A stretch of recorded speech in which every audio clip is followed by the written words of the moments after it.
ఇంటి దగ్గర నుంచి పని చేస్తే అంటే వర్క్ ఫ్రమ్ హోమ్ చేస్తే ఇంట్లో వాళ్ళు కొంచెం రాయల్ ట్రీట్మెంట్ అయితే చేస్తారనమాట. అంటే టైంకి స్నాక్స్ అవ్వచ్చు, ఫుడ్ అవ్వచ్చు, అండ్ అని తెచ్చిపెడుతూ ఉంటారనమాట. ఆఫ్ కోర్స్ మీరు కూడా ఇలాంటి సిచ్యువేషన్ ఫేస్ చేసి ఉంటారు. అండ్ ఇంకొక విషయం, వర్క్ ఫ్రమ్ హోమ్ మోజులో పడి వర్క్ చేయకుండా ఉండకండి. ఎంజాయ్ చేయండి, అలాగే వర్క్ చేయండి. లేదంటే పాపర్ అయిపోతారనమాట. పాపర్ అంటే లైక్ మీ టాస్క్లన్నీ అట్లాగే పెండింగ్ పడిపోతాయి.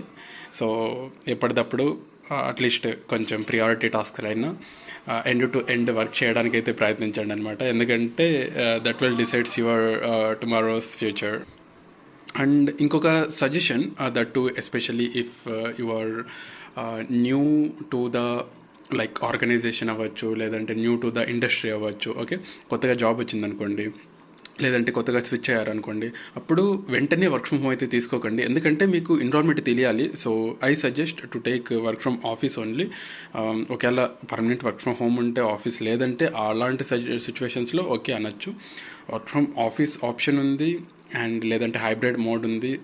అలాంటి సిచ్యువేషన్లో మీరు ఎర్లీగా అంటే ఇప్పుడే జాయిన్ అయ్యారు రీసెంట్గా, అప్పుడు ఈ వర్క్ ఫ్రమ్ హోమ్ అన్న ఆప్షన్ చూస్ చేసుకోకూడదా, చేసుకోవచ్చా అంటే నేనైతే నోనే చెప్తాను అనమాట. ఎందుకంటే మీకు ఆఫీస్ ఎక్స్పోజర్ అయితే రావాలన్నమాట.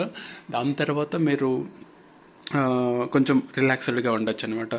వర్క్ అర్థం కాకనే, లేదంటే మీరు ఏ టాస్క్ చేయాలో అర్థం కాకనే వర్క్ ఫ్రమ్ హోమ్ తీసుకుంటే మళ్ళీ ఏదైనా టాస్క్ అసైన్ చేసినప్పుడు మీరు వర్క్ చేయలేకపోతే ఇబ్బంది పడతారు.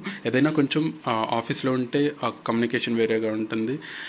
లైక్ మీరు ప్రాపర్గా నేర్చుకోవచ్చు, టైం స్పెండ్ చేయొచ్చు. ఇంటి దగ్గర ఉంటే అంటే ప్రాపర్గా చేసే వాళ్ళు కూడా ఉంటారు. కొందరు లైక్ అట్లా ఇట్లా అంత కాన్సన్ట్రేటెడ్గా చేయలేరనమాట. అండ్ ఏదైనా డౌట్ వచ్చిన వెంటనే వేరే వాళ్ళతో ఇంటరాక్ట్ అయ్యేదానికి అంత ఎక్కువ ఛాన్సెస్ ఉండవు అనమాట. ఉంటాయి, బట్ ఆఫీస్లో ఉంటే ఇంటరాక్ట్ అయ్యే విధానం వేరుగా ఉంటుంది. ఇక్కడ ఉంటే ఇంటరాక్ట్ అయ్యే విధానం, వాళ్ళు రెస్పాన్స్ అయ్యే విధానం, మీకు అండర్స్టాండింగ్ అయ్యే విధానం వేరుగా ఉంటుంది అనమాట. So that's one of the small suggestion from my end. And ఇంకొక విషయం కూడా చెప్పాలి.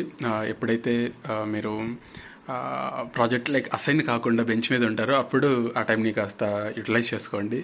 లైక్ లెర్నింగ్కి కూడా, అలాగే దాన్ని ఏమంటారు, అదే కొంచెం ఫ్రీ టైం అనమాట. అదే మీ టైంలో మీరు ఎంజాయ్ కూడా చేయాలన్నమాట. ఓకేనా? వన్స్ ప్రాజెక్ట్లోకి వెళ్ళిన తర్వాత అంత టైం ఉండదు, అండ్ అంత నేర్చుకోవడానికి అంత టైం డెడికేటెడ్లీ ఫర్ లెర్నింగ్ అయితే ఉండదు అనమాట. సో అది కూడా నా చిన్న సజెషన్.